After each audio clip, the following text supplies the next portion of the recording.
يومئذ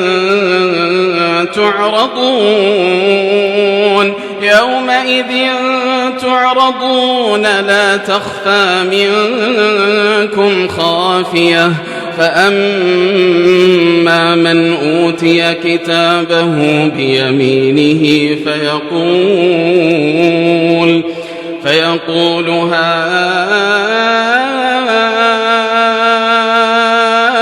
هاؤم اقرءوا كتابيه إني ظننت أني ملاق حسابيه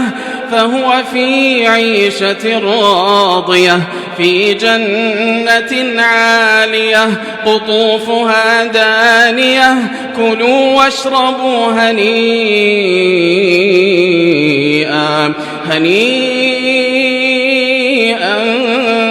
بما أسلفتم في الأيام الخالية وأما من أوتي كتابه بشماله فيقول يا ليتني لم أوت كتابيه ولم أدر ما حسابيه يا ليتها كانت القاضية ما أغنى عني ماليه هلك عني سلطانيه خذوه فغلوه ثم الجحيم صلوه ثم في سلسلة ذرعها 70 ذراعا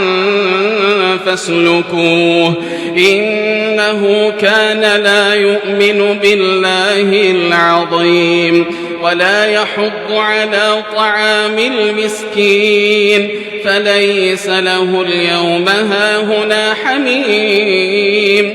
ولا طعام إلا من غسلين